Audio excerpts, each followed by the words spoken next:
Hello dear learners, PG is here and welcome to in PG point.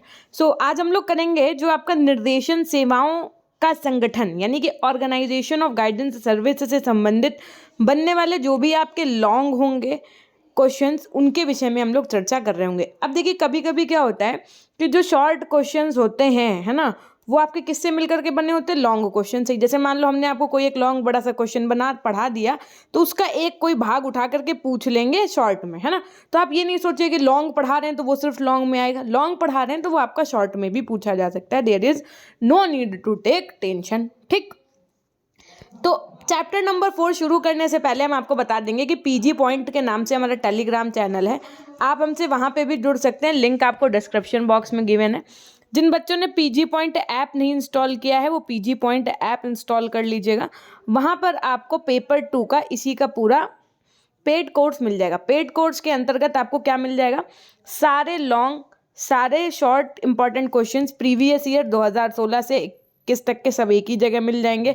साथ में mock paper मिल जाएगा, पूरी complete theory मिलेगी NEP 2020 के अनुसार यूनिट वाइज। ठीक है, यूनिट वाइज मिल जाएगी।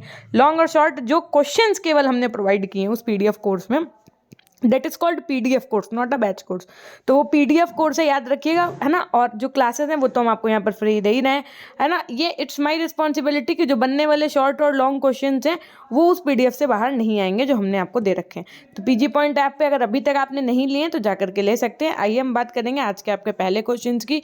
पहला क्वेश्चन क्या है कि विद्यालयों में निर्देशन सेवाओं से आप क्या समझते हैं और विद्यालय निर्देशन सेवाओं के संगठन के प्रचलित सिद्धांतों का उल्लेख कीजिए। तो मेन देखो, ये चीज़ें तो आप अपने आप से भी लिख सकते हैं, निर्देशन सेवाएं क्या हैं, लेकिन जो प्रचलित सिद्धांत है उनके विषय में आपको डीपली पढ़ना होगा। ठीक है, इनकी जो हेडिंग्स हैं, हेडिंग्स पे आप फोकस करिएगा। ठीक है, क्योंकि देखो, जब आप 10 हेडिंग हम आपको पढ़ाएंगे तब कहीं जाकर के आप 4-5 हेडिंग याद कर पाओगे। ठीक, मतलब आपके स्मरण में रहेंगी। एक दो तो आप खुद से भी बना करके लिख दोगे। There is no need to take tension. सबसे पहले हम बात करते हैं, देखिए क्या लिखा हुआ है यहाँ पर कि विद्यालयों में निर्देशन का कार्य एक सामूहिक प्रक्रिया है। कैसी प्रक्रिया है? सामूहिक। कैसे मैम? देखिए, आपको निर्देशन आपका मैनेजर भी देगा, प्रिंसिपल भी देगा, टीचर्स भी देंगे, है ना। तो एक कैसी प्रक्रिया है? सामूहिक प्रक्रिया है। आपके सीनियर्स से भी आपको निर्देशन मिल सकती है। तो विद्यालयों में निर्देशन सेवा के संगठन की बहुत आवश्यकता भी होती है और निर्देशन विद्यालय के प्रत्येक क्रियाकलाप का एक महत्वपूर्ण भाग है। निर्देशन को विद्यालय के सामान्य जीवन से अलग नहीं कर सकते। आप ये सोचोगे नहीं सिर्फ हम बच्चों को पढ़ाएंगे, यानी कि अगर बच्चा कक्षा 10 में है तो सिर्फ मुझे उसको पीसीएम पढ़ाने से मतलब है, मैं उसको किसी प्रकार का कोई गाइडेंस नहीं दूंगा, तो वो क्या है? वो आपकी अधूरी प्रक्रिया रह जाएगी, क्योंकि बिना गाइडेंस के आप पढ़ा सकते ही नहीं। यानी कि पढ़ाना यानी कि स्टडी, एजुकेशन और आपका जो निर्देशन देना, ये एक ही सिक्के के दो पहलू हैं, है ना। Without guidance there is no education and without education there is no guidance, we can say that. फिर देखिए क्या लिखा हुआ है यहाँ पर कि इस कार्य में सभी का सहयोग भी प्राप्त होना चाहिए। निर्देशन किसी एक व्यक्ति विशेष का ही कार्य नहीं है, ये किसका किसका कार्य है? सभी का कार्य है। बच्चों को घर परिवार से निर्देशन मिलता है। विद्यालय में निर्देशन कार्यक्रम का संगठन इससे किया जाना चाहिए जिससे विद्यालय के सभी अध्यापकों का सहयोग प्राप्त हो सके। निर्देशन कार्यक्रम से संबंधित विभिन्न प्रकार की निर्देशन सेवाओं के द्वारा विशिष्ट उद्देश्यों की प्राप्ति की जाती है। निर्देशन कार्यक्रम के अंतर्गत निम्नलिखित निर्देशन सेवाएं आती हैं, अर्थात उनमें संगठित की जा सकने वाली निर्देशन सेवाएं कौन कौन सी है? तो पहला आपकी जैसे व्यावसायिक सूचना सेवा है, आत्मसूची सेवा है, व्यक्तिगत आधार सामग्री संकलन सेवा, व्यावसायिक तैयारी सेवा हो गई, परामर्श सेवा, नियुक्ति सेवा, अनुवर्ती सेवा, अनुसंधान सेवा। इन सबको एक एक करके अभी हम समझेंगे और उससे पहले हम आपको बता देते हैं कि विद्यालय निर्देशन सेवा संगठन के आधारभूत विचार किसके क्या रहे थे। तो सबसे पहले निर्देशन के क्षेत्र में कार्य करने वाले प्रसिद्ध विद्वान जो आपके हम्फ्री तथा ट्रेक्सलर थे, इन्होंने अपनी पुस्तक गाइडेंस सर्विस में, अब देखो यहीं से आप क्या कर सकते हो ना कि जो स्टार मेकिंग पॉइंट होते हैं ना वो बना सकते हो। जैसे आपने पेपर में क्या किया, आप अपना आंसर लिख रहे थे, बीच में आपने इन्वर्टेड कॉमा लगाया और आपने बढ़िया से यही लाइन लिख दी कि क्या लिख दिया कि हम्फ्री तथा ट्रेक्सलर ने अपनी पुस्तक गाइडेंस एंड सर्विस में जो बताया है उसके अनुसार, बस उसके अनुसार। फिर चाहे आप अपने शब्दों में लिख दो कि उसके अनुसार इन्होंने इसको बहुत अच्छा माना, है ना, और इसकी वजह से ये होता है, मतलब अपने शब्दों में चीज़ों को लिख दो। लेकिन यहाँ पर जो ये पॉइंट है कि बुक उनकी, इनका नाम याद रखना, ये एक स्टार मेकिंग पॉइंट है ना। इन्होंने विद्यालय से निर्देशन सेवा संगठन की 7 आधारभूत बातों का उल्लेख किया। अब इनकी 7 आधारभूत बातें कौन कौन सी हैं तो समझिएगा। पहले इन्होंने बात जो बताई वो बताया कि विद्यालय निर्देशन सेवा संगठन जो कि निर्देशन कार्यक्रम के उद्देश्यों का स्पष्ट निर्धारण विद्यालय निर्देशन सेवा संगठन के समय कर लिया जाना चाहिए। ये उद्देश्य विद्यार्थी समुदाय की आवश्यकताओं तथा शिक्षण संस्था के आदर्श को ध्यान में रखते हुए भली प्रकार विचार कर निश्चित किए जाने चाहिए। कार्य का निर्धारण किया जाना चाहिए, यानी कि निर्देशन सेवा के द्वारा पूरे किए जाने वाले कार्यों को निश्चित किया जाना चाहिए। कि मतलब अगर हम बच्चों को इससे रिलेटेड गाइडेंस देने जा रहे हैं, मान लो कोई स्पोर्ट्स पे हम जो है बच्चों को क्या करने जा रहे हैं, स्पोर्ट्स एजुकेशन पे गाइडेंस देने जा रहे हैं, तो हमारा एक ये भी एक लक्ष्य होना चाहिए कि अगर हम बच्चों को इस विषय में गाइडेंस देने जा रहे हैं, निर्देशन देने जा रहे हैं, तो इससे कितने बच्चों पे इम्पैक्ट पड़ा, ये भी तो जानकारी होनी चाहिए ना। नेक्स्ट, निश्चित कार्य सौंपना, मतलब एक डेफिनेट कार्य सौंपना। कैसे, जैसे आपने देखा होगा स्कूल वगैरह में क्या होते हैं, एनुअल फंक्शन होते हैं, तो मैनेजर क्या करता है, फलाने टीचर को ये कार्य देता है, किसी को इंचार्ज बना देगा, किसी को सब इंचार्ज, किसी को कुछ कार्य सौंप दिए जाते हैं। तो उससे क्या होता है, उससे चीज़ें व्यवस्थित रूप से चलती हैं। तो वही बात कही गई है कि तीसरा क्या पॉइंट है कि निश्चित कार्य सौंपना। निर्देशन सेवा में लगे कर्मचारियों को निश्चित कार्य सौंपे जाने चाहिए। प्रत्येक कर्मचारी की विशेष योग्यता का ध्यान में रखते हुए कार्यों का वितरण किया जाना चाहिए। ऐसा नहीं है कि वो पद, मान लो उनका पद है ना गेटमैन का, और फिर आप उनको स्टेज पे कह रहे हो कि जा करके निर्देशन दें। तो हालांकि ऐसा नहीं है कि वो निर्देशन नहीं दे सकते हैं, लेकिन कहाँ पर किसका क्या उपयोग है, इन सब चीज़ों को है ना पता चले। साइंस के टीचर हैं, उनसे कह रहे हो कि आप संस्कृत पढ़ा दो, है ना, तो दैट इज़ नॉट पॉसिबल। तो जो चीज़ें जैसे हैं उनको उस हिसाब से होना चाहिए। अधिकार क्षेत्र का निर्धारण हो जाना चाहिए कि निर्देशन कर्मचारियों को सौंपे गए कार्य के अनुसार उसका अधिकार क्षेत्र भी निश्चित होना चाहिए। कर्मचारियों का परिभाषा की अगर मैं बात करूँ तो निर्देशन सेवा में पूर्णकालिक एवं अंशकालिक कर्मचारियों के संबंधों की स्पष्ट परिभाषा की जानी चाहिए। इसके अतिरिक्त संस्था के अन्य कर्मचारियों के साथ उनके निर्देशन उत्तरदायित्वों के अनुरूप संबंधों का भी रूप निश्चित होना चाहिए। संगठन के स्वरूप की अगर हम बात करें तो निर्देशन संगठन का स्वरूप संस्था के उद्देश्यों, गुणों, कर्मचारियों की संख्या, आकार एवं आर्थिक साधनों के अनुरूप होना चाहिए। सरल और संगठन की बात करें तो जहां तक संभव हो विद्यालय निर्देशन सेवा का संगठन जटिल नहीं होना चाहिए और उसका कार्यक्रम यथासंभव सरल रखने का प्रयत्न करना चाहिए। मतलब इजी होना चाहिए, नॉट अ कॉम्प्लेक्स। क्योंकि जटिल और विस्तृत संगठन जो योजनाएं होती हैं वो देखने में तो बहुत आकर्षक लगते हैं, किंतु विद्यालय की सीमाओं को देखते हुए सफलतापूर्वक क्रियान्वयन संदिग्ध हो जाता है। जैसे कभी कभी क्या करते हैं कि आपका ही एग्जाम्पल ले लूँ मैं, तो क्या करते हो आप अपना स्टडी का टाइम टेबल बनाते हो, है ना, एक स्टडी का टाइम टेबल बना दिया और उसमें आपने कुछ टारगेट सेट कर लिए कि पूरा सीटेट 140 45 प्लस नंबर लाऊंगा, बीएड की पढ़ाई कर लूँगा मैम से तो 99% अंक ले आऊँगा, राइटिंग हमारी अच्छी है ही है। उसके बाद में आपने टारगेट सेट कर लिया कि अभी हम जो है आरओ की भी तैयारी कर लेना हो, है ना। तो आपने क्या किया और ऊपर से टाइम टेबल बना दिया कि सुबह 4 बजे पहले उठूंगा, फिर जिम जाऊंगा, फिर 5 बजे मैं ये कर लूँगा, फिर 6 बजे मैं ये कर लूँगा, फिर 7 बजे मैं ये कर लूँगा, उसके बाद में 10 बजे तक मैं खाना बना के खा लूँगा, ले लूँगी, 11 से 12 में रेस्ट कर लूँगी। मतलब बहुत तगड़ा टाइम टेबल बनाया, उसमें कुछ आपने इन्जॉयमेंट जैसी चीज़ें दी नहीं। सो डेट इज़ वेरी कॉम्प्लेक्स, है ना। और अगर अब ये टाइम टेबल देखने में तो बहुत अच्छा लग रहा है, बट फॉलो करना मतलब बहुत कठिनाइयों का सामना करना। तो इसलिए छोटे छोटे टारगेट्स बनाइए, छोटे छोटे टाइम टेबल बनाइए और उनको फॉलो करिए। नेक्स्ट है विद्यालय निर्देशन सेवाओं के संगठन के प्रचलित सिद्धांत आपके कौन कौन से, ये इंपॉर्टेंट है, ये आपको पढ़ना चाहिए। मतलब क्योंकि सिद्धांत आप बना के नहीं रख सकते हो, जो प्रचलित सिद्धांत है उनको आप यहीं से समझिएगा बात को हमारी। कि सामान्यतः विद्यालय निर्देशन सेवा संगठन के 3 प्रारूप पाए जाते हैं। कौन कौन से 3 प्रारूप, एक तो आपका रेखा संगठन, एक आपका कर्मचारी संगठन और दूसरा आपका रेखा कर्मचारी और मिश्रित संगठन, है ना। तो विद्यालय अपने साधनों एवं आवश्यकताओं के अनुरूप इनमें से किसी एक को चुन सकता है। रेखा संगठन की यदि मैं बात करूं तो इस प्रकार के संगठन में अधिकार क्रम से कर्मचारियों में ऊपर से नीचे तक एक सीधा स्तरीकरण होता है। उदाहरण के लिए सबसे ऊपर मुख्य प्रशासकीय अधिकारी, उसके बाद उसके सहायक अधिकारी और उन अधिकारियों के निरीक्षण में कार्य करने वाले अधीनस्थ कर्मचारी होते हैं। इस संगठन का मुख्य प्रशासकीय अधिकारी अधिकार की दृष्टि से सबसे ऊपर होता है और वह अन्य अधिकारियों को कार्य सौंपने का तथा उनके पूरे होने की जांच का कार्य करता है। किसमें, रेखा संगठन में। कर्मचारी संगठन में क्या होता है मैम, हमने कहा इसमें देखो, हमने कहा कर्मचारी संगठन में मुख्य प्रशासकीय अधिकार कार्य क्षेत्रों के शीर्ष अधिकारी को सौंप देते हैं साथ में वे प्रमुख अधिकारी अपने कार्य के लिए उत्तरदायी होते हैं। इस प्रकार के संगठन से ये लाभ होता है। इससे क्या भी लाभ होता है ये भी समझो कि हर एक वर्ग के कर्मचारी अपने अपने कार्यों में विशेष कुशल हो जाते हैं। रेखा संगठन एवं कर्मचारी संगठन दोनों में ही प्रबंधन की दृष्टि से नियंत्रण प्रशासकीय अधिकारी के ही हाथों में होता है, किंतु कर्मचारी संगठन में जिन कर्मचारियों को विशेष कार्य को सौंपा जाता है उन पर एक निश्चित उत्तरदायित्व होता है और उनका एक निश्चित अधिकार क्षेत्र भी होता है। विशेषज्ञ यद्यपि प्रशासनिक अधिकारी के नियंत्रण में कार्य करते हैं, किंतु निर्देशन व्यवस्था की प्रक्रिया एक नीति निर्धारण में उनका महत्वपूर्ण हाथ रहता है। वहीं अगर मैं रेखा कर्मचारी मिश्रित संगठन की, 3 प्रकार के संगठन आपने पढ़े, एक रेखा संगठन, एक कर्मचारी संगठन, अब आप दोनों का मिक्सचर पढ़ रहे हैं, रेखा कर्मचारी मिश्रित संगठन। ठीक, तो उपर्युक्त दोनों प्रकार के संगठनों के मिश्रित रूप को ही हम क्या कहते हैं, रेखा कर्मचारी मिश्रित संगठन कहते हैं।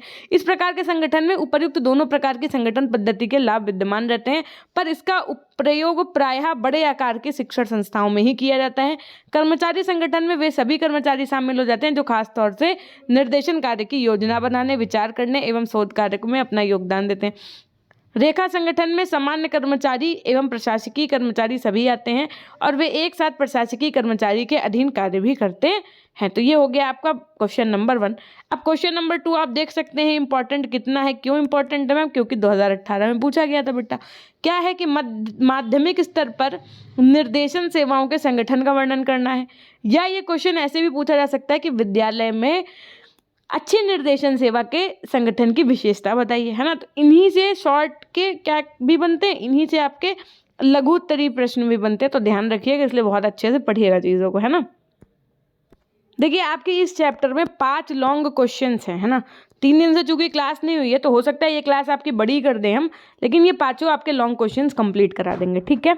तो धैर्य बना करके आराम से पढ़ते रहिएगा, हेडिंग्स वगैरह अपने नोट करते रहिएगा दिमाग में, नहीं तो कॉपी पे भी, है ना। और अच्छे से चीज़ों को समझने का प्रयास करिएगा बस, है ना। क्योंकि जब आप अच्छे से समझ जाओगे ना तो ही आप चीज़ों को अपने शब्दों में या अच्छे से उसको प्रदर्शित कर पाओगे अपनी कॉपी पे, है ना। तो विद्यालय में निर्देशन सेवा के संगठन का क्या अर्थ है, आइए समझते हैं। विद्यालय में निर्देशन सेवा संगठन की बहुत आवश्यकता है। निर्देशन कार्य को विद्यालय में सफलतापूर्वक चलाने के लिए ये भी आवश्यक है कि ये संगठित तथा व्यवस्थित रूप में हो, है ना। छात्र विद्यालय में जिन कठिनाइयों एवं समस्याओं का अनुभव करता है उसकी शैक्षिक प्रगति में आंतरिक तथा बाह्य बाधाएं प्रभावित करती हैं। उनके समुचित निराकरण के लिए निर्देशन सेवाओं का आयोजन विद्यालय में किया जाना चाहिए। शिक्षा का महत्वपूर्ण उद्देश्य छात्रों का सर्वांगीण विकास करना होता है। एक तरीके से देखा जाए तो एजुकेशन का जो गोल है, जो अल्टीमेट कह सकते हैं हम कि एम है, वो यही है कि बच्चों का क्या हो, सर्वांगीण विकास हो, छात्रों का क्या हो, सर्वांगीण विकास हो। सर्वांगीण विकास का मतलब उसका शारीरिक विकास भी हो, संज्ञानात्मक विकास भी हो, उसका मानसिक विकास भी हो, है ना। हर प्रकार का उसका विकास हो। सर्वांगीण विकास के अंतर्गत सभी प्रकार की विकास की प्रक्रियाएं आ जाती हैं और यह उद्देश्य निर्देशन सेवाओं की समुचित व्यवस्था के बिना नहीं किया जा सकता है। अगर बच्चे को प्रॉपर गाइडेंस नहीं मिल रही है तो बच्चों को बहुत सारी बाधाएं उसके जीवन में आ सकती हैं चीज़ों को सीखने में। निर्देशन कार्यविधि का संगठन इस प्रकार से किया जाना चाहिए कि उसमें विद्यालय के सभी कर्मचारियों का सहयोग प्राप्त हो। निर्देशन सेवा संगठन की सफलता और असफलता इससे संबंधित कर्मचारियों पर निर्भर करती है। निर्देशन विद्यालय के प्रत्येक क्रियाकलाप का क्या है, एक इंपॉर्टेंट पार्ट है भैया, एक महत्वपूर्ण भाग है। यह कोई ऐसी वस्तु नहीं है, देखिए ये कोई ऐसी वस्तु नहीं है जिसे विद्यालय के सामान्य जीवन से अलग किया जा सके। अतः विद्यालय की संगठित सेवा होनी चाहिए तथा विद्यालय के प्रत्येक व्यक्ति को इसे एकता की शक्ति समझनी चाहिए। निर्देशन सेवाओं के रूप की अगर मैं बात करूं तो निर्देशन सेवाओं के रूप, पहला तो आपका केंद्रीय रूप होता है। केंद्रीय रूप में क्या होता है मैम, इस प्रकार के निर्देशन कार्यक्रम में निर्देशन सहायता देना मुख्य रूप से प्रशिक्षित व्यक्तियों का कार्य होता है। किसका भैया, जो एजुकेटेड होते हैं, प्रशिक्षित। विकेंद्रीय रूप क्या होता है, इस प्रकार के निर्देशन कार्यक्रम में निर्देश देना अध्यापकों का उत्तरदायित्व माना जाता है। मतलब कि जिसमें सिर्फ और सिर्फ कौन भैया गाइड करेगा, टीचर गाइड करेगा। मिश्रित रूप क्या होता है, तो कुछ विद्वानों का ये मानना है कि निर्देशन कार्यक्रम का उपरोक्त दोनों रूपों का मिश्रित रूप होना चाहिए, अर्थात विशेषज्ञ और अध्यापकों के सामूहिक रूप से निर्देशन देना चाहिए। और ऐसे रूप को हम क्या कहेंगे बेटा? मिश्रित रूप कहेंगे। तो यानी कि केंद्रीय रूप में कौन निर्देशन देता है? तो प्रशिक्षित व्यक्ति देते हैं। विकेंद्रीय रूप में कौन निर्देशन देता है? तो आपके अध्यापक देते हैं। और मिश्रित रूप में कौन निर्देशन देता है? तो अध्यापक भी देते हैं और प्रशिक्षित व्यक्ति दोनों लोग देते हैं। अब अच्छे निर्देशन संगठन की क्या विशेषताएं होती हैं, आइए समझते हैं। पहला कि निर्देशन कार्यक्रम छात्र केंद्रित होनी चाहिए, यानी कि जो स्टूडेंट्स हैं, जो बच्चे हैं, उनकी जो प्रॉब्लम्स हैं, है ना, उनके सोल्यूशन पे बेस्ड गाइडेंस होनी चाहिए। क्या कहा मैंने? उनके सोल्यूशन पे बेस्ड गाइडेंस होनी चाहिए। अब जैसे मान लो कि मैं आप लोगों को एक बात बताऊं, एक तरीके से अगर मैं आप लोगों को गाइडेंस दूं तो किस प्रकार के दूंगी? जो आप लोगों की प्रॉब्लम है। क्या प्रॉब्लम है? कि मैम हमने सीटेट का फॉर्म भरा, तो सीटेट का हमारा पेपर लगा है जनवरी में, ठीक, मैम उसका बी एडमिट कार्ड आ नहीं पाया। दूसरी चीज़ मैम, बीएड की रोज़ खबरें आ रही कि 10 जनवरी से पेपर है, 11 जनवरी से पेपर है, मैम बताइए अब हम क्या करें? हम तो बड़ा परेशान है। अगर मैम मैं सीटेट की पढ़ाई में बिजी हूँ, लेकिन ये टेंशन हमको दिए जा रही है बीएड की खबरें, लेकिन मैम अब हम बताइए हम करें तो करें क्या? हमने कहा चुपचाप सीटेट पे ध्यान दो। आपने मैम, लेकिन आपने ही तो कहा था कि अगर बीएड पे ध्यान नहीं दोगे तो सीटेट का क्या करोगे? हमने कहा लेकिन सीटेट इस बार सब्जेक्टिव होगा, तो आपको कुछ नहीं करना है, लिखने की प्रैक्टिस बनानी है। तो पहले जल्दी से सीटेट की तो आपकी तैयारी अपनी करते ही रहो। एक आंसर अगर रोज भी लिख लोगे ना, बैठ के चुपचाप आधे घंटे दे दोगे ना, तो भी ये मान लो कि आप अपने बीएड की तैयारी अच्छी कर पा रहे हो। लेकिन हमने आपको गाइड किया, क्या गाइड किया? कि बेटा आप लोग तो फिर भी मजे में हो। क्यों? क्योंकि आप लोगों के तो 2 ही पेपर होने। फर्स्ट सेमेस्टर वाले को सोचो, जो बच्चा नया आया हुआ है उसके 4 पेपर होने, अगर उसने कहीं सीटेट भरा होगा तो उसको कितनी टेंशन होगी, है ना। तो ये सब चीज़ें हमने इस तरीके से आपको गाइडेंस दी। लेकिन गाइडेंस हम आपसे कहने लगे बेटा, अब हम आपको इस तरीके से गाइड करने लगे। क्या गाइड करने लगे? कि बेटा जीवन में आपने बीएड बेकार किया, बीटेक करना चाहिए था, बीटेक में फलाना होता है, ढिमकाना होता है, ये होता है, वो होता है, चरित्र 75 बातें बता देते हैं। तो क्या उस गाइडेंस का कोई मतलब होता है? नो ही नो। क्यों नहीं होता? क्योंकि जो निर्देशन कार्यक्रम होना चाहिए वो छात्र केंद्रित होना चाहिए, यानी कि बच्चों के अनुसार होना चाहिए। व्यक्ति की सहायता की अगर मैं बात करूँ, संपूर्ण निर्देशन कार्यक्रम का उद्देश्य व्यक्ति की अधिक से अधिक सहायता करना होना चाहिए। यानी कि जब भी हम आपको गाइड कर रहे हो, गाइडेंस दे रहे हो, तो उसका मोटिव, उसका गोल ये होना चाहिए कि आपको फायदा हो, यानी व्यक्ति विशेष को फायदा हो, बच्चों को फायदा हो। सभी व्यक्तियों के लिए निर्देशन सेवाओं की बात करूँ तो विद्यालयों में निर्देशन सेवाएं छात्रों से विशिष्ट समुदाय के लिए नहीं बल्कि छात्रों के लिए उपलब्ध होनी चाहिए। छात्रों में निर्णय क्षमता का विकास, मतलब बच्चे खुद से निर्णय ले पाए अपना। वैसे वो बात समझ लो, आपके बच्चों को ये सिखाना है आपको कि सुनो सबकी और करो मन की, यानी कि डिसीजन उनके खुद के होने चाहिए। समस्त कर्मचारियों का सामूहिक उत्तरदायित्व की अगर मैं बात करूं तो प्रत्येक विद्यालय के समस्त कर्मचारियों को निर्देशन के कार्य में अपना पूर्ण योगदान देना चाहिए। ऐसा नहीं है कि मैथ्स वाले सर को बुलाया जाता है कि सर बताइए बच्चा किस तरीके से 10 दिन में मैथ्स की तैयारी अंतिम समय में कर ले, पता चले बच्चा 12th में है, अरे मैथ वाले सर कह रहे हैं सर पढ़ा लिखा ही आएगा, अब क्या बताएं हम उसमें, है ना। तो ऐसा नहीं होना चाहिए। टीचर इवन सबको क्या करना चाहिए? अपना पूर्ण योगदान देना चाहिए बच्चे के लिए। क्या चीज़ें हम कर सकते हैं, जैसे at the end of the time मैं आपको बताती हूँ ना कि इन चीज़ों का ध्यान रखना, है ना। सब्जेक्टिव पेपर है तो क्या याद रखना है, क्या चीज़ें हैं, तो वो सब चीज़ें हम आपको बताएंगे। तो यही होता है कि आप अपना 100% दो, है ना। प्रशिक्षित कार्यकर्ताओं का चयन की अगर मैं बात करूं तो किसी भी विद्यालय में निर्देशन सेवाओं को संगठित करने के लिए कार्यकर्ताओं को प्रशिक्षित होना चाहिए, है ना। और निर्देशन कार्यक्रम में निर्देशन कार्यकर्ताओं के द्वारा किसी एक विधि के अंतिम रूप से ना अपनाकर विद्यार्थियों की आवश्यकता एवं अवसर के अनुसार निर्देशन विधि को अपनाया जाना चाहिए।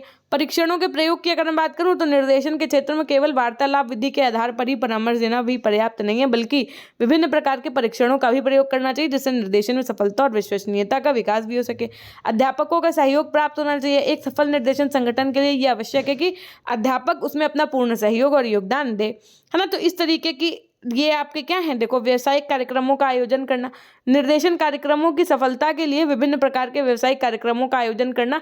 आर्थिक दृष्टि से पिछड़े बालकों के लिए विद्यालय द्वारा अंशकालिक तथा ग्रीष्मकालीन व्यावसायिक सुविधाएं प्रदान की जानी चाहिए। व्यावसायिक गोष्ठियों का भी आयोजन किया जाना चाहिए, जस्ट लाइक सेमिनार्स, यानी कि निर्देशन कार्य के संगठन को सफल बनाने के लिए कभी कभी व्यावसायिक गोष्ठियों का आयोजन अत्यंत आवश्यक है। और निर्देशन कार्यकर्ताओं एवं परामर्शदाताओं को हमेशा सेवा भाव विद्यमान रहना चाहिए। ऐसा नहीं है कि आपके अंदर मतलब चाटुकारिता हो उस चीज़ को लेकर के, नहीं कि हम गाइडेंस दे रहे हैं बच्चों को तो उसमें हम 75 अपनी चीज़ें और बता दें। जैसे बहुत लोग होते हैं ना कि गाइडेंस मान लो हम आपको मान लीजिए कि हम आपको गाइडेंस देने आए किससे संबंधित भैया, कि आप जो है मतलब योगा वोगा करो। उसके बाद में योगा के हम आपको गाइडेंस तो दे रहे हैं योगा करने के लिए, साथ में हमने आपको 75 कम से कम 5 तरीके के प्रोडक्ट्स और बता दिए हैं कि योगा करने के साथ साथ आप हमारी कंपनी का शहद यूज़ करें, योगा करने के साथ साथ आप हमारी कंपनी का ये न्यूट्रिएंट्स और प्रोटीन्स वाला विटामिन वाला ये सिरप पिएँ, योगा करने के साथ साथ आप ये करें। तो ये नहीं होना चाहिए, है ना। उसमें हमारी चीज़ें नहीं इंक्लूड होनी चाहिए, सेवा भाव से होना चाहिए चीज़ें, है ना। गोपनीयता के सिद्धांत की अगर मैं बात करूँ तो निर्देशन कार्यकर्ताओं के लिए ये आवश्यक है कि वे छात्रों से जो बातें करें और जो सूचनाएं प्राप्त करें उन्हें पूर्णतः गोपनीय रखें तथा इन सूचनाओं के आधार पर उनका मार्गदर्शन भी करें। जैसे मान लीजिए ये कोई बालक है ना, इसको किसी प्रकार की कोई दिक्कत है, इसने क्या किया, जो जो काउंसलर्स होते हैं, आपके जो गाइडर होते हैं, उनको इसने अपनी सब बातें बता दी। तो ये एक जो गाइडर है, जो इसका काउंसलर है, उसको इस चीज़ का विशेष ध्यान रखना चाहिए कि इसके द्वारा जो बताई गई बातें हैं ना, वो क्या करें, वो इसको अपने मुख से किसी तीसरे आदमी तक ना बताए। यानी कि क्या बनाए रखे, इसकी बच्चे की बातों को क्या बनाए रखे, गोपनीय बनाए रखे। ये कर्तव्य होता है ना। नेक्स्ट, आर्थिक सुविधाएं उपलब्ध होनी चाहिए। निर्देशन सेवाओं के संगठन के लिए ये भी आवश्यक है पर्याप्त मात्रा में वित्तीय साधन उपलब्ध हो। समस्यात्मक बालकों के लिए विशिष्ट कार्यक्रम होने चाहिए और अभिभावकों से संपर्क करना चाहिए। साथ में अन्य संस्थाओं से भी संपर्क बनाए रखना चाहिए। इस तरीके के ये आपने क्या पढ़ा हमारे साथ में, ये आपने निर्देशन सेवाओं के रूप पढ़े, मतलब किस किस रूप में निर्देशन दिया जा सकता है। अब देख लीजिए कितने सारे रूप हैं, मैं सारे तो आपको नहीं एक्सप्लेन करूंगी, लेकिन हेडिंग्स अब हम समझ लो, अगर इतनी हेडिंग्स हैं तो आप 18 हेडिंग अगर हम पढ़ा रहे हैं, अगर आप वहाँ पर 10 हेडिंग्स को भी एक्सप्लेन कराओ तो इट मीन्स कि आप अच्छा आंसर करके आ रहे हो, है ना। संचित अभिलेख पत्र का आयोजन होना चाहिए। विद्यालय में निर्देशन सेवाओं का संगठन, अभी तक अब जो आप पढ़ेंगे वो किसके अंतर्गत पढ़ेंगे, तो विद्यालय में जो निर्देशन सेवाओं के संगठन है ना, उनकी आप विषय में पढ़ेंगे। ये तो आपने जनरल पढ़ लिया।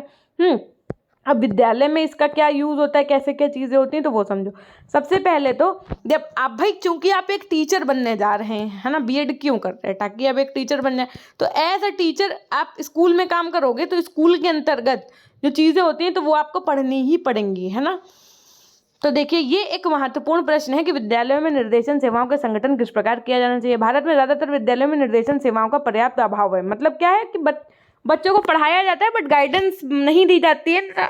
अपने इंडिया में इन सब चीज़ों का क्या है, बहुत अभाव है, मतलब कमी है। ये चीज़ें इंक्लूड नहीं है, जबकि एनईपी 2020 के अनुसार ये सब चीज़ें तो मतलब प्रायोरिटी हैं, है ना।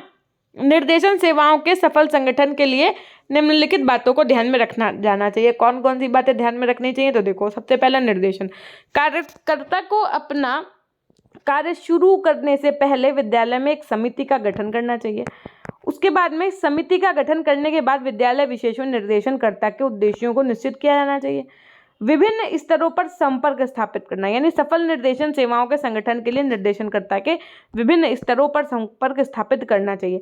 अर्थव्यवस्था, निर्देशन सेवाओं के लिए संगठन के लिए विद्यालय में पर्याप्त मात्रा में धन की व्यवस्था भी की जानी चाहिए। उसके बाद में निर्देशन कार्यालय, पुस्तकालय एवं वाचनालय की व्यवस्था होनी चाहिए कि विद्यालय में निर्देशन कार्य सुचारू रूप से आरंभ करने के लिए निर्देशन कार्यालय, पुस्तकालय और वाचनालय की व्यवस्था होनी चाहिए। मनोवैज्ञानिक एक प्रयोगशाला की भी एक क्या होनी चाहिए, व्यवस्था होनी चाहिए।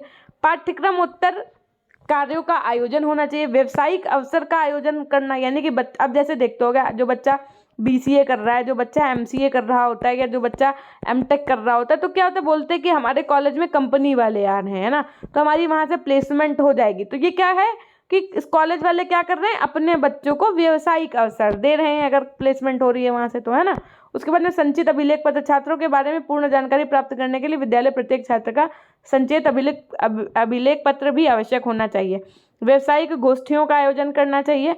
साथ में स्वास्थ्य सेवाओं का आयोजन करना चाहिए, परामर्श कार्य करने चाहिए, नियोजन सेवाएं, अनुवर्ती सेवाएं। अनुवर्ती सेवाओं का मतलब होता है कि छात्रों के व्यवसाय में प्रवेश करने के पश्चात उस व्यवसाय में सफलता और असफलता की जानकारी प्राप्त करने के लिए अनुवर्ती सेवाओं का भी आयोजन किया जाना चाहिए। निर्देशन सेवाओं का मूल्यांकन भी किया जाना चाहिए। पता चले हमने आपको पट्टे पूत की तरह सब बातें तो पढ़ा दी, लेकिन आपको कितना समझ में आया, यानी कि जैसे मैंने आपको ये आंसर्स पढ़ा दिए, आपको बताइए इनकी हेडिंग्स इंपॉर्टेंट है, लेकिन पढ़ाने के बाद में आपको कितना समझ में आया, ये भी तो मूल्यांकन भी तो होना चाहिए ना उस चीज़ का। तो ये भी देखना जरूरी होता है कि निर्देशन जो हम आपको प्रोवाइड कर रहे हैं, है ना, जो समय या तो धन लगता है निर्देशन प्रोवाइड करने में, तो इसके लिए निर्देशन सेवाओं का मूल्यांकन करना भी क्या होता है, आवश्यक होता है।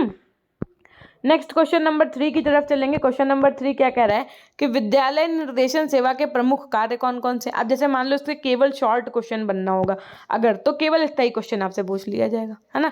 क्या पूछ लिया जा सकता है कि विद्यालय निर्देशन सेवा के प्रमुख कार्य कौन कौन से हैं, ठीक। उसके बाद में प्राथमिक तथा सेकेंडरी स्कूल स्तर पर निर्देशन कार्यक्रम संगठन के उद्देश्यों तथा कार्यों की विवेचना कीजिए। अगर लॉन्ग में पूछना है तो ये पूरा पूछ लिया गया। इस क्वेश्चन को दूसरे तरीके से पूछना है तो कैसे पूछेगा, तो देखिए कैसे पूछेगा कि विद्यालय निर्देशन सेवा द्वारा किए जाने वाले मुख्य कार्य कौन से, प्राथमिक तथा सेकेंडरी स्कूल पर निर्देशन कार्यक्रम संगठन के उद्देश्यों तथा कार्यों का वर्णन करें। ये क्वेश्चन नंबर 3 शुरू करने से पहले हम चाहेंगे कि अभी तक मैंने एक भी बार नहीं कहा है कि सेशन को लाइक कर दीजिएगा, चैनल पर नए हैं तो चैनल को सब्सक्राइब कर दीजिएगा और अपने साथी सहपाठियों तक जो भी आपके बीएड से संबंधित ग्रुप्स हों उन तक शेयर ज़रूर करिएगा। It's my humble request from you all. अब देखो ज़रा, विद्यालय निर्देशन सेवाओं के प्रमुख कार्य कौन कौन से हैं और प्राथमिक तथा सेकेंडरी स्कूल स्तर पर निर्देशन कार्यक्रम संगठन के उद्देश्य तथा कार्य की विवेचना करनी है, तो कैसे।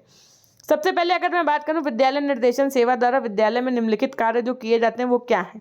देखो, सबसे पहले बच्चे का एडमिशन अगर आप लेने जा रहे हैं तो उसका क्या प्रोसीजर है, उसका भी तो अपना एक क्राइटेरिया होता है ना। क्या होता है कि हम उसका एंट्रेंस एग्जाम लेंगे। जैसे आपने बीएड में एडमिशन लिया तो सबसे पहले क्या किया भैया, एंट्रेंस एग्जाम दिया। उसके बाद में आपने काउंसलिंग कराई, काउंसलिंग कराने के बाद में जब सारे प्रोसीजर हो गए, सब डॉक्यूमेंट्स जमा हुए, तब कहीं जाकर पे आप बीएड में एनरोल हो पाए। तो विद्यालय में प्रवेश संबंधी नियम मतलब यही ना कि बीएड अगर करना है तो उसके लिए ये इन चीज़ों से गुजरना पड़ेगा। उसके बाद में इसका एक डेफिनेट शुल्क होता है। भैया आपने एंट्रेंस फॉर्म भरा था तो कुछ अपना डेफिनेट अपने शुल्क भी दिया था। साथ में एलिजिबिलिटी, क्या एलिजिबिलिटी होनी चाहिए कि आपने किसी मान्य यूनिवर्सिटी से ग्रेजुएशन किया हो यानी स्नातक किया होगा। अगर आपने 12th किया है तो आप बीएड में प्रवेश नहीं ले सकते, है ना। तो ये क्या थी, आपकी एलिजिबिलिटी थी, योग्यताएँ थी। तो और उसके बाद में समय आदि अनेक सूचना से संबंधित जानकारी देना। अब आप लोगों को ये सब जानकारी तो मान लो यूट्यूब से मिल गई, गूगल से मिल गई, लेकिन जो विद्यालय स्तर पर यदि मैं बात करूँ, एक स्कूल के बेसिस पे अगर मैं बात करूँ तो ये सब जानकारियाँ जो उनके अभिभावक होते हैं, जो बच्चे होते हैं, उन तो पहुँचानी चाहिए। छात्रों को शारीरिक तथा मानसिक स्वास्थ्य संबंधी निर्देशन देने चाहिए। बच्चों को बताना चाहिए कि प्रॉपर रेस्ट भी बहुत ज़रूरी है ना, मेंटल हेल्थ के लिए। छात्रों से संबंधित रिकॉर्ड, उनकी प्रगति तथा मूल्यांकन संबंधी सूचनाएं व अन्य विवरण को व्यवस्थित ढंग से रखना चाहिए। कि मतलब पता चले बच्चा पहले बहुत अच्छा पढ़ने में टॉप कर रहा था और अब बच्चा फेल तक हो जा रहा है, तो आखिर इसके पीछे का क्या कारण है ना। तो इन सब चीज़ों को रिकॉर्ड रखना, तभी पता चल पाएगा। छात्रों के अध्ययन में होने वाली कमियों, उनके कारणों तथा उनका विश्लेषण करना और उनके लिए निदानात्मक शिक्षण की व्यवस्था करके छात्रों को शैक्षिक निर्देशन प्रदान करना चाहिए। यानी कि पहले जैसे बच्चों की मान लो बहुत अच्छे से पढ़ाई करते थे, लेकिन ऐसा क्या हो गया कि जो उनके उस विषय में मतलब पूरी क्लास मान लो फेल हुई जा रही है, तो इसका मतलब अंग्रेजी का जो मास्टर है वो गड़बड़ है। तो इस तरीके से उसका एनालिसिस करना पूरा और उसका निदान करना बच्चों की क्या है प्रॉब्लम्स। फिर देखो, छात्रों के सामाजिक सामंजस्य, पारिवारिक कठिनाइयों तथा अवकाश संबंधी निर्देशन का कार्य करना। जैसे क्या होता है, कुछ बच्चे होते हैं ना जो बहुत दिन तक क्या करते हैं, छुट्टी ले लेते हैं ना, एब्सेंट ले लेते हैं, एब्सेंट किया करते हैं, है ना। या वो किसी पारिवारिक कठिनाई से गुजरते हैं तो एकदम गुमसुम से शांत से बैठे रहते हैं, है ना, पढ़ाई नहीं कर पा रहे होते हैं, तो उनको भी कुछ दिक्कत हो सही होती है। उसके बाद में उसको पता करके उसको उस विषय में गाइडेंस देना, ये भी एक क्या है, विद्यालय की रिस्पॉन्सिबिलिटी होनी चाहिए। छात्रावास के जीवन एवं भोजन आदि की व्यवस्था करना, सहगामी क्रियाओं के लिए छात्रों को प्रेरित करना, उनकी रुचि तथा आवश्यकता के अनुकूल खेलकूद, भाषण तथा अन्य प्रतियोगिताओं का आयोजन में योगदान देना चाहिए। छात्रों को आर्थिक सहायता के स्रोत की सूचना देना एवं अंशकालिक स्थान प्राप्त करवाने में सहायता देना, अनुवर्ती जीवन की प्रगति एवं बाधाओं का अध्ययन का कार्य करना। ये सब क्या है, ये सब विद्यालय के जो निर्देशन सेवा है ना, उनके अंतर्गत ये आने वाले कार्य हैं। उसके बाद में विद्यालय में प्राथमिक तथा ये दूसरा आप एक तरीके से पार्ट है क्वेश्चन का, दूसरा हेडिंग आपको सेंटर हेडिंग डालनी होंगी ऐसे ही कि विद्यालय के प्राथमिक तथा सेकेंडरी स्तरों पर निर्देशन कार्यक्रम के संगठन के उद्देश्य। अब जैसे ये चीज़ इन्होंने विदाउट हेडिंग लिखी है, अगर आप चाहो तो इसको हेडिंग बना करके भी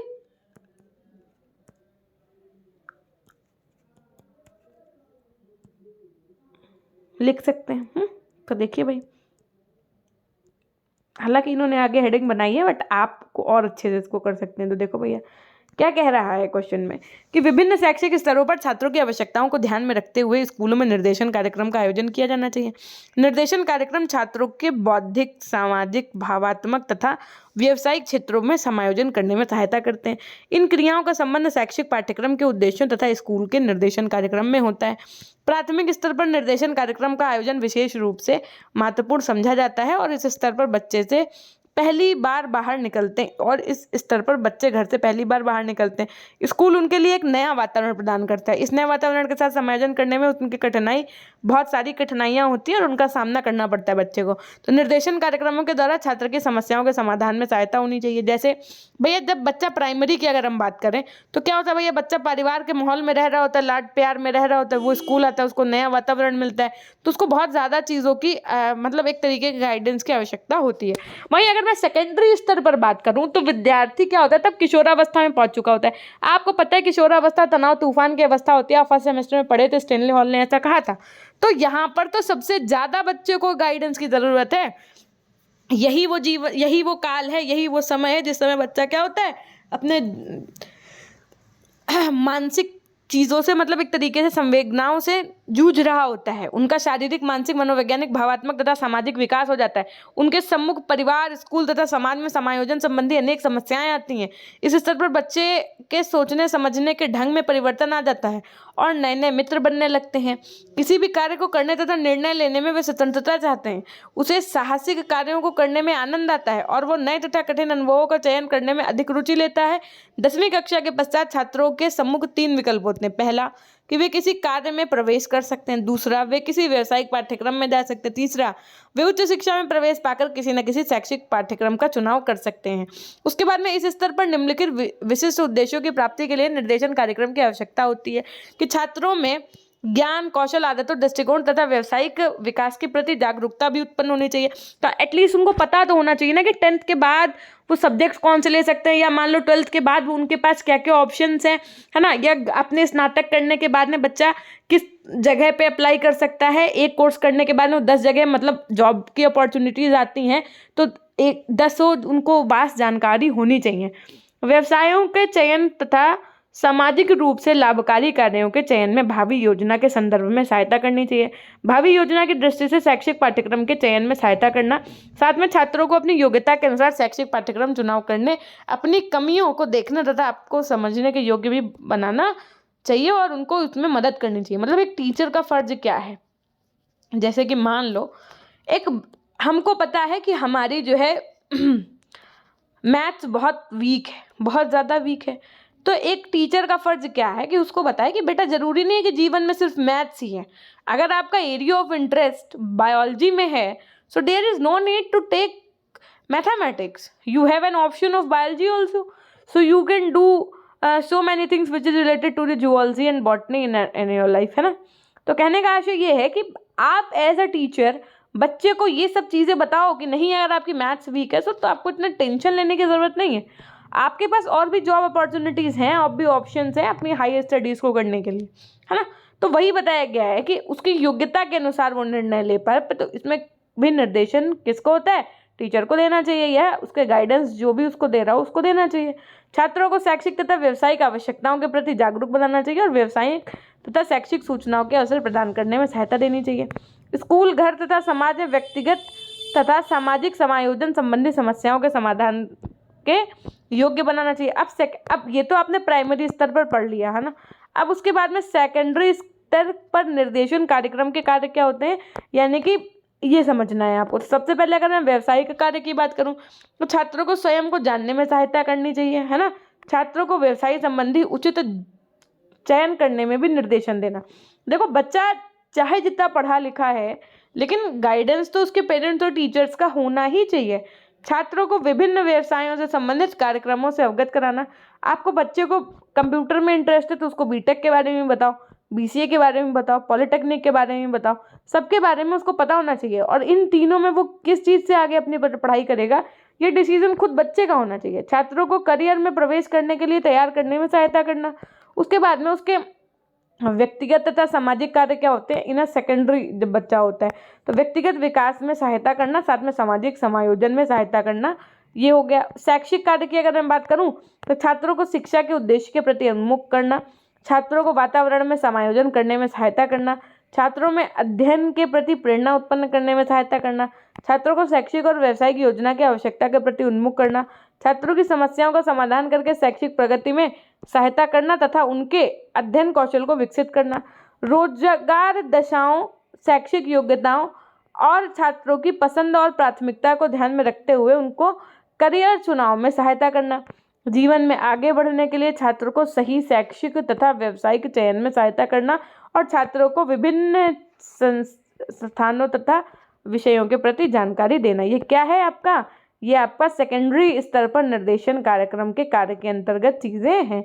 प्रश्न संख्या 4 आपकी क्या है कि विद्यालय निर्देशन सेवाओं के संगठन की मुख्य संकल्पनाएं क्या हैं और इसकी आवश्यकता व क्षेत्र क्या है, इनका वर्णन करना। ये एग्जाम के पॉइंट ऑफ व्यू से इंपॉर्टेंट क्वेश्चन है। क्यों? क्योंकि ये आपका कानपुर के 2018 में पूछा गया आपका प्रश्न है। उसके अतिरिक्त मैं आपको ये बताना चाहूँगी कि अगर आप इसी विषय का यानी कि अपने पेपर 2 का पेड कोर्स लेना चाहते हैं तो उसको आपको क्या करना है, पीजी पॉइंट ऐप इंस्टॉल कर लेना है। विश्वास मानिए कि वहाँ पर जो आपको शॉर्ट और लॉन्ग क्वेश्चंस दिए हैं ना, उससे बाहर आना नहीं है पेपर, है ना।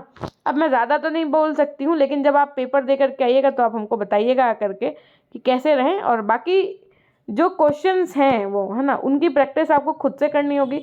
पूरी थ्योरी हमने आपको दे रखी है, उससे आपके क्वेश्चंस के आंसर्स भी मतलब आप निकाल सकते हैं। तो उससे क्या होगा, आपकी लिखने की प्रैक्टिस भी बन जाएगी। साथ में आपको और एक काम करना है। क्या करना है कि सेशन को लाइक कर देना है और अपने दोस्तों तक शेयर कर देना है। अगर आप अब चैनल पर नए हैं तो सब्सक्राइब करके बेल आइकन भी प्रेस कर देना है ना। अब चलेंगे क्वेश्चन नंबर 4 की तरफ।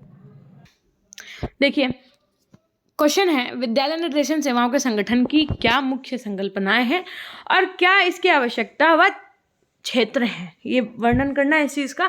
तो आइए समझते हैं ये वाला भी प्रश्न, है ना। और इसमें 5 लॉन्ग क्वेश्चंस हैं। मैं आपको 5 लॉन्ग क्वेश्चंस चैप्टर नंबर 4 के आज करवा दूंगी एक वीडियो के माध्यम से। फिर हम ऐसे करके आपको करवा देंगे। पूरे इसमें 11 चैप्टर है ना। और 11 चैप्टर में से ये आपका चौथा चैप्टर खत्म होने पे बचेंगे आपके कितने भैया, 7 चैप्टर बचेंगे, वो भी खत्म करवा देंगे एग्जाम से पहले। और उसके बाद में मेरी एक रिक्वेस्ट आपसे ये है कि इन क्वेश्चंस को पढ़ने से बेहतर है, मतलब पढ़ना है, ये नहीं कह रही हूँ कि नहीं पढ़ना है, आप शुरू की इसी प्लेलिस्ट के शुरुआत में जाइएगा। और वहाँ पर आपको बुक्स की पूरी क्लासेस दी हैं मैंने, पेपर 1 और पेपर 2 दोनों की। यूट्यूब में ही फ्री ऑफ कॉस्ट प्लेलिस्ट में आप जाइए, आपको फ्री ऑफ कॉस्ट क्लासेस दिखेंगी, है ना। तो वो जो बुक्स से क्लासेस होगी ना, वो ज़रूर कर लीजिएगा। वो तो मतलब मोस्ट इम्पॉर्टेंट है। आप मतलब फ्री ऑफ कॉस्ट समझ के ये नहीं सोचिएगा कि नहीं ये तो ऐसे ही है, नहीं पढ़ना है, लेकिन पढ़ लो। चाहे 2x की स्पीड से पढ़ो, चाहे आधे घंटे जैसे निकाल के पढ़ो, लेकिन वो पढ़ लो। वो क्लासेस मोस्ट इम्पॉर्टेंट है ना। देखिए, शिक्षा का लक्ष्य है व्यक्ति का सर्वांगीण विकास करना। इस लक्ष्य की प्राप्ति के लिए विद्यार्थियों को अनेक प्रकार की शैक्षिक एवं सामाजिक गतिविधियों का आयोजन होता है, जिनके माध्यम से बालक का भावी जीवन के लिए तैयार किया जाता है। विद्यालय में बालक को इन गतिविधियों में भाग लेते समय अनेक कठिनाइयों का सामना करना पड़ा है। वह अनेक समस्याओं का अनुभव भी करता है जो उसके विकास व प्रगति को अवरुद्ध करती हैं। उसकी शैक्षिक तथा अन्य प्रगति को जो आंतरिक एवं बाह्य बाधाएं प्रभावित होती हैं, उनके समुचित निराकरण के लिए निर्देशन सेवाओं का विधान विद्यालयों में होना ही चाहिए। परीक्षा के लक्ष्य के निर्देशन सेवाओं की समुचित व्यवस्था के बिना प्राप्त करना कठिन है। वह व्यक्ति कठिनाइयों में अपने विवेक से काम ले सके, अपने लिए उपयोगी निर्णय ले सके, ये सब बातें समुचित निर्देशन सेवा की अपेक्षा रखती हैं। संगठन की संकल्पना की अगर मैं बात करूं तो विद्यालय निर्देशन सेवा की बात करूं अगर मैं, शब्दकोश के अनुसार संगठन से आशय है क्या है कि किसी कार्य के लिए की जाने वाली तैयारी या व्यवस्था से है। एक अन्य अर्थ के अनुसार किसी विशिष्ट लक्ष्य की उपलब्धि हेतु व्यक्तियों द्वारा गठित एक समूह, जैसे कि क्लब की रचना के लिए कुछ व्यक्ति साथ साथ मिलकर एक समूह बना लेते हैं। निर्देशन सेवा की दृष्टि से कहा जा सकता है कि संगठन से आशय ऐसे कर्मियों से है के समूह से है जो विद्यालय में निर्देशन सहायता स्वच्छ, सावधानी पूर्वक और तार्किक रूप में उपलब्ध कराने की दृष्टि से तैयारी या व्यवस्था करता है। किसी भी कार्य में प्रबंधन में संगठन की अहम भूमिका होती है। प्रबंधन में प्रथम चरण नियोजन होता है। निर्देशन सेवाओं के प्रबंधन की सफलता नियोजन पर निर्भर रहती है। इसके अंतर्गत क्या, कैसे और कब किया जाता है निश्चित किया गया है। नियोजन जिन लक्ष्यों एवं कार्यक्रमों को निर्धारित करता है, उनके क्रियान्वयन के लिए संगठन एक साधन है। और संगठन के 2 भाग होते हैं, एक तो होता है मानवीय संगठन और दूसरा होता है आपका भौतिकी संगठन। और संगठन की जो बातें सम्मिलित हैं वो कौन कौन सी हैं? पहला, कि आवश्यक सुविधाएं बच्चों को प्राप्त करना। उसके बाद में कुशल रूपरेखा स्थापित करने के उद्देश्य से कर्मियों और यंत्रों को जुटाना, विभागीय सेवाओं को क्रमिक संगठनात्मक ढांचे की श्रेणीबद्ध करना, अधिकारियों के ढांचे और साधनों का एकीकरण स्थापित करना, विधियों और तरीकों को परिभाषित और सूत्रपात करना, कर्मियों का चुनाव और प्रशिक्षण की व्यवस्था करना। निर्देशन सेवा संगठन व्यक्ति के जीवन के विविध क्षेत्र कौन कौन से, जैसे शिक्षा हो गया, व्यवसाय यानी बिजनेस हो गया, पारिवारिक एवं वैवाहिक समायोजन तथा अन्य दूसरे क्षेत्रों में समायोजन एवं स्वास्थ्य आदि में सहायता करता है। यानी कि देखो, आप गाइडेंस को यही नहीं सोचो कि बस बच्चों को ये हम बताने की कौन सी स्ट्रीम लेना है, नहीं, गाइडेंस का हर जगह पे उपयोग है। मतलब निर्देशन की आवश्यकता हमें हर जगह पड़ती है। आप देखो, न्यूली मैरिड कपल्स होते हैं, उनके बीच में फाइट हो गई तो उसको भी रिजॉल्व गाइडेंस, मतलब बड़े लोगों को पता चलता है, अच्छा बवाल हो गया, फिर वो समझाएंगे, उनको गाइडेंस देंगे कि बेटा ये सब चीज़ें तो होती रहती हैं जीवन में, ये ज़रूरी है, वो ज़रूरी है, फलाना ढिमकाना। तो ये तो हो गई आपकी वैवाहिक समायोजन के लिए निर्देशन। इसी तरीके से परिवार में पता चले बंटवारे के लिए लड़ाइयाँ होती ही हैं आए दिन, है ना, तो उससे संबंधित जो गाइडेंस लोग देते हैं, घर परिवार रिश्तेदार वाले, तो वो आपके जो निर्देशन हो गए परिवार से जुड़ा हो गया। व्यवसाय से जुड़ा, जैसे मान लीजिए एक समय है व्यवसाय अच्छे से नहीं चल रहा है या अब ऑनलाइन का ज़माना आ गया, तो लोगों को गाइड करना कि आप भी अपने बिजनेस को इनरोल करा सकते हैं ऑनलाइन मार्केट में, ऑनलाइन दुनिया में। आप चाहें तो अपना प्रोडक्ट भी फ्लिपकार्ट और अमेजन पे ऐड करवा के बेच सकते हैं। तो ये सब चीज़ें भी क्या है, व्यवसाय के संबंधित गाइडेंस देना। शिक्षा के क्षेत्र में गाइड करना बच्चों को, ये सब क्या है आपकी विविध तरीके हैं जिनसे क्या होता है, बच्चों को निर्देशन दिया जाना चाहिए। उसके बाद में क्या है, देखो कि इसके अतिरिक्त ये बाल्यावस्था, किशोरावस्था तथा प्रौढ़ावस्था में, वृद्धावस्था में आने वाली अनेक समस्याओं के समाधान में भी सहायक होता है। ऐसा नहीं है कि जो बच्चा किशोरावस्था में सिर्फ उसी को निर्देशन दिया जा रहा है, भैया बाल्यावस्था से लेकर के वृद्धावस्था तक, यानी कि बुढ़ापे में भी आपको गाइडेंस देते हैं कोई ना कोई, है ना। आज मम्मा पापा बच्चे को समझा रहे होते चीज़ों को, कल जब बच्चा बड़ा हो जाता है, जॉब करने लगता है, इंजीनियर बन जाता है, माँ बाप जब बूढ़े हो जाते हैं, तो बच्चा मम्मा पापा को गाइड करने लगता है कि ऐसा करिएगा मॉम एंड डैड, मैं यहाँ रह रहा हूँ, आप फ्लाइट में ऐसे कर लीजिएगा, वैसे कर लीजिएगा, आप ऐसे आ जाइए, आप ऐसे चले जाइएगा, या घर पे अगर कोई दिक्कत है तो आप ऐसे कर सकते हैं, वैसे कर सकते हैं। तो ये सब चीज़ें चला करती हैं। तो विद्यालय में भी निर्देशन सेवा संगठन की बहुत आवश्यकता है, परंतु विद्यालय में निर्देशन कार्य को सफलतापूर्वक चलाने के लिए ये भी आवश्यक है कि ये सेवाएं संगठित एवं व्यवस्थित रूप से हों। विद्यालय में छात्र अपनी शैक्षिक प्रगति में जिन कठिनाइयों का अनुभव करता है, उनका समाधान विद्यालय निर्देशन सेवा संगठन के द्वारा किया जाना चाहिए। शिक्षा का मुख्य उद्देश्य छात्रों के सर्वांगीण विकास करना है, जो निर्देशन सेवाओं के समुचित व्यवस्था यानी संगठन को बिना पूर्ण नहीं हो सकता। निर्देशन सेवा संगठन में विद्यालय के सभी कर्मचारियों का सहयोग प्राप्त होना चाहिए। निर्देशन सेवा संगठन की सफलता एवं असफलता संगठन से संबंधित कर्मचारियों पर निर्भर करती है। निर्देशन सेवा संगठन प्रत्येक क्रियाकलाप का क्या है, एक महत्वपूर्ण भाग है। तो निर्देशन सेवाएं ऐसी संगठित गतिविधियां हैं जो व्यक्ति के परीक्षण, मूल्यांकन एवं वास्तविकता पूर्ण व्यक्तिगत लक्ष्यों के चयन में सहायक होती हैं तथा लक्ष्य की सिद्धि की दिशा में प्रत्येक व्यक्ति या छात्र का अनुवर्तन करती हैं। निर्देशन सेवाओं के संगठन की आवश्यकता की अगर मैं बात करूं तो क्यों है नीड, वाई, तो ये शिक्षकों को छात्रों की योग्यता का विभिन्न स्तरों के में विभिन्न परिणामों पर ध्यान देने में सहायता होती है इसमें बच्चे, है ना। और इसके द्वारा छात्रों के लिए उनके माता पिता को सही एवं उचित करियर की योजना बनाने के लिए मदद करता है। ये शारीरिक, सामाजिक, भावनात्मक और बौद्धिक विशेषताओं और विद्यार्थियों की आवश्यकताओं को समझने में मदद करता है। ये छात्रों में आवश्यक, विश्वसनीय एवं वैज्ञानिक आकलन प्रदान करने की दक्षता को बढ़ावा देता है। ये बालकों को विद्यालय एवं समुदाय में संतोषजनक समायोजन स्थापित करने का ज्ञान भी प्रदान करता है। एक अच्छी तरह से संगठित निर्देशन कार्यक्रम द्वारा समय और धन की बचत हो जाती है। यानी कि अगर आप गाइडेंस ले लेते हो ना किसी से, सबसे इंपॉर्टेंट है कि आपका टाइम और मनी दोनों बच जाता है। ऐसे क्या हुआ, जिन बच्चों को नहीं पता था कि ग्रेजुएशन के परसुइंग में भी बीएड हो जाता है, उनका 1 साल क्या हुआ, बर्बाद हो गया, है ना, बर्बाद हो गया। वो 1 साल पीछे हो गए। जिनको पता था कि परसुइंग में भी बीएड कर सकते हैं, वो आज मजे कर रहे हैं, है ना। हो सकता है कि वैकेंसी जो आनी है उससे पहले आप लोगों का बीएड हो जाए, और अगर हो जाता है तो बहुत मजे, नहीं हो पाता है तो फिर तो बहुत आफत है। फिर तो आप समझते तो हैं राजनीति क्या होती है। ये शिक्षकों को विभिन्न क्षेत्रों में बालक के व्यक्तिगत मतभेदों को समझने में सहायता करता है। ये विद्यालय के सभी स्टाफ सदस्यों के कौशल, प्रशिक्षण, योग्यताओं एवं रुचियों का उचित उपयोग करता है। ये निर्देशन कार्यक्रमों में लगे सभी व्यक्तियों के काम का समन्वय करता है। ये निर्देशन कार्यक्रम के सुचारू ढंग को सुनिश्चित करने के लिए उचित सामुदायिक संसाधनों का प्रयोग करता है। छात्रों को आत्मविश्वास, आत्मनेतृत्व एवं स्वानुभूति की प्राप्ति में सहायता प्रदान होती है। ये अच्छे मानवीय रिश्तों को विकसित करने में भी सहायता करता है।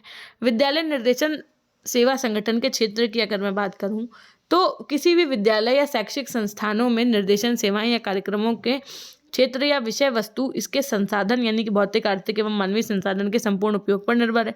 विद्यालयों में निर्देशन सेवा संगठन के क्षेत्र निम्नलिखित हैं। क्या निम्नलिखित है? तो देखो, छात्र विश्लेषण सेवा के लिए छात्रों के विषय में सूचना एकत्रित करना, एक निर्देशन केंद्र निर्देशन बिंदु की स्थापना करना, कैरियर संबंधी बातचीत, कैरियर सम्मेलन करवाना, कॉलेज का दौरा करना, निर्देशन प्रदर्शनी का आयोजन करना, शैक्षिक और व्यावसायिक जानकारी का प्रचार करना, प्रत्येक छात्र के लिए संचयी कार्ड यानी CRC का रखरखाव करना, नए लोगों के लिए उन्मुखीकरण बातचीत का संगठन होना, विद्यार्थियों को उनकी समायोजन समस्या संबंधी परामर्श भी प्रदान करना है। कभी कभी बच्चा समायोजित नहीं कर पाता चीज़ों को लेकर के, है ना, उसके रिगार्डिंग भी उसको क्या करना भैया, गाइडेंस देना।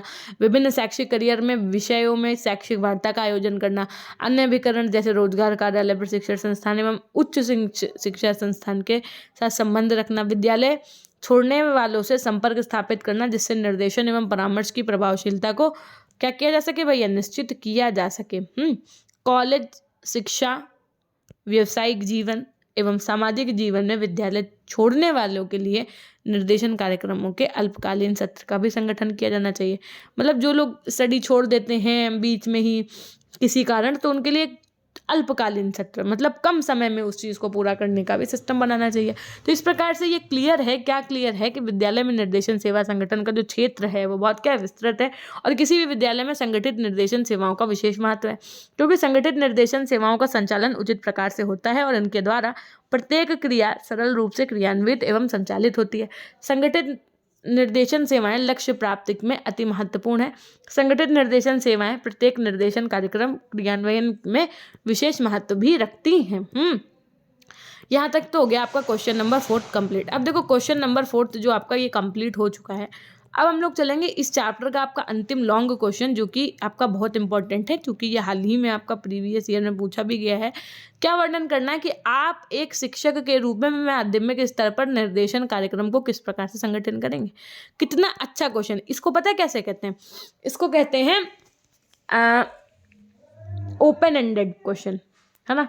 आपने मुक्त प्रश्न पढ़े होंगे ना, जब आप सीटेट की तैयारी कर रहे हो तो वहाँ पे इससे क्वेश्चन बनता भी है कि बच्चों के लिए क्या अच्छा है। तो बच्चों को के लिए यही अच्छा है कि आप उनको किस तरह ओपन माइंडेड वाले क्वेश्चन बताएं, मतलब पढ़ाएं उससे। तो वही बात है, ये एक तरीके का ओपन माइंडेड वाला क्वेश्चन है, क्योंकि इस पर सब बच्चों के विचार जो होंगे ना वो अलग होंगे। भाई आपका विचार अलग होगा, मेरा विचार इस चीज़ को लेकर के अलग होगा, ठीक है। जो इस पुस्तक में लिखा है इसका विचार अलग है। हो सकता है आप वहाँ पर अपना प्रश्न लिख रहे हैं तो आप अपने विचार के अनुसार भी लिख सकते हैं ना। तो ये ओपन माइंडेड क्वेश्चन है आपका। क्या है कि भैया वर्णन करना है कि आप एक शिक्षक के रूप में, अगर आप एज अ टीचर आपसे हम कहें कि माध्यमिक स्तर पर निर्देशन कार्यक्रम को किस प्रकार से संगठित करेंगे। बहुत अच्छा क्वेश्चन है, लेकिन उससे पहले हम चाहेंगे कि भैया फटाफट से लाइक कर दो और at the end of the session comment जरूर कर दीजिएगा। मैं पैरेलल में अब चीज़ों को लेकर के चलना चाहती हूँ, वरना एक सब्जेक्ट का कोर्स आगे एक सब्जेक्ट का पीछे हो जाएगा। इसलिए आज और कल जैसे ही चैप्टर 5-4 ये कंप्लीट होगा तो चैप्टर 4 हम उसका भी कंप्लीट करना चाहेंगे, पेपर 1 का भी, है ना। तो इसलिए भैया बहुत मेहनत से समय निकल पा रहा है, इस समय थोड़ी सी व्यस्तता है जीवन में और चीज़ें भी कुछ ख़राब चल रही हैं, तो थोड़ा सा आप भी सहयोग बनाइए, हम भी बनाते हैं और मैनेज करते चलते हैं। इसीलिए आप देख पा रहे होंगे कि आजकल रेगुलर क्लासेस भी नहीं हो पा रही हैं, तो थोड़ा सा सहयोग आपको और मेरा दोनों का ज़रूरी है ना। माध्यमिक विद्यालयों में निर्देशन सेवा का क्षेत्र व्यापक होता है। मतलब ये क्या है, आपके हिसाब से हम यहाँ पर पढ़ा रहे हैं, लेकिन आप यहाँ पर अपनी लाइन्स को भी ऐड और हटा भी सकते हो, ऐड भी कर सकते हो, ठीक है। तो देखो भैया माध्यमिक विद्यालयों में क्या होता है कि निर्देशन सेवा का क्षेत्र व्यापक होता है। अध्यापक विषयवार कक्षाओं में पढ़ाते हैं। सीधी सी बात है कि भैया जो अध्यापक हिंदी का है वो हिंदी पढ़ा रहा है, जो जिसका विषय होता है वो उस हिसाब से वहाँ पर क्या कराता है, बच्चों की क्लासेस लेता है जाकर के। आपको पता है, सिंपल सी बात है। इसलिए बच्चों से उनका अधिक संपर्क नहीं हो पाता है। यार अब इसका मतलब सिर्फ और सिर्फ इतना है कि भैया हमने एक पीरियड आपको पढ़ाया तो हम आपसे 35 से 40 मिनट में हमारा क्या ही आपसे लगा हो पाएगा। ठीक, तो इसी कारण क्या होता है, माध्यमिक तथा उच्चतर माध्यमिक स्तर पर निर्देशन सेवा में विशिष्टीकृत कर्मचारियों की सेवा की अधिक आवश्यकता पड़ती है। विद्यार्थियों की शैक्षिक, व्यावसायिक, सामाजिक एवं निजी समस्याओं का निर्देशन करने के लिए अधिक व्यवस्थित एवं व्यापक सेवाओं की आवश्यकता पड़ती है। भारत में माध्यमिक एवं उच्चतर माध्यमिक विद्यालयों में अभी ऐसे विद्यालय केवल उंगलियों पर गिने जाने वाले योग्य हैं जहां पर इस प्रकार की सेवा उपलब्ध है। मतलब आप ये समझ लीजिए कि पूरे भारत देश में ऐसे माध्यमिक और उच्चतर माध्यमिक विद्यालयों में अभी ऐसे विद्यालय के उंगलियों, मतलब फिंगर पे आप काउंट कर सकते हो जहाँ पर इस प्रकार की सेवा उपलब्ध है। किंतु इस सेवा के महत्व को देखते हुए फिलहाल अध्यापकों के विशेष प्रशिक्षण दे करके यह अध्यापक परामर्शदाताओं की नियुक्ति कर इस कमी को कुछ सीमा तक हम पूरा कर सकते हैं। तो माध्यमिक स्तर पर निर्देशन कार्यक्रम शिक्षकों के द्वारा ही संगठित किया जाता है, परंतु इस कार्यक्रम का संगठन शिक्षक किस प्रकार करते हैं ये समझो, किस प्रकार करते हैं। तो एक शिक्षक के रूप में माध्यमिक स्तर पर निर्देशन कार्यक्रम का संगठन किस प्रकार होता है अब हम लोग ये समझेंगे। तो पहला पॉइंट है कि छात्रों को विद्यालय तथा कक्षा के वातावरण से समायोजित कराकर, यानी कि छात्रों को स्कूल के जीवन से परिचित कराकर नए मित्रों के साथ समायोजन करना सिखाना, ताकि सभी के साथ उनका क्या है भैया तालमेल ठीक से रहे। उसके बाद में विषयों के चयन के लिए आवश्यक, यानी कि इस स्तर पर क्या होता है, विषय चयन की भी आवश्यकता पड़ती है। तो विद्यार्थियों को ये समझ नहीं होती कि उन्हें कौन सा सब्जेक्ट लेना चाहिए। अभी बच्चे को इतनी अंडरस्टैंडिंग नहीं होती, उसको लगता है ये आसान है तो हम ये ले लें, ये कठिन है तो हम ये नहीं लेंगे, इसमें नंबर ज़्यादा बना सकते हैं तो ये ले लें, नहीं बना सकते तो ये ले लें, हाँ। जबकि बच्चा बनना क्या चाहता है, इंजीनियर, लेकिन वो ले क्या रहा है, आर्ट। तो ये सब चीज़ें क्या होती हैं बच्चों के जीवन में, अगर अभी वो ये चीज़ें करता है ना तो फिर उसको आगे इन चीज़ों के रिगार्डिंग क्या होते हैं, प्रॉब्लम्स झेलनी पड़ती हैं। तो इस प्रकार हम क्या कह सकते हैं कि विषयों के चयन के लिए आवश्यक निर्देशन होना चाहिए। इस स्तर पर छात्रों को कठिनाई समझकर उनका समाधान करवाना चाहिए। उसके बाद में देखिए, छात्रों की स्वास्थ्य से संबंधित आवश्यकताओं की जानकारी करा के क्या होता है कि निर्देशन सेवा के द्वारा बच्चों के स्वास्थ्य की कमियों का पता लगाकर उसे सुधारने हेतु संबंधित व्यक्तियों को सूचित करके उत्पन्न कर्मियों को समाधान किया जाना चाहिए। पाठ्य सहगामी क्रियाकलापों का आयोजन करके, है ना, यानी कि छात्रों के मानसिक शारीरिक विकास के लिए वाद विवाद, खेलकूद, सांस्कृतिक कार्यक्रम तथा सामाजिक सेवा के कार्यक्रम कराए जाने चाहिए।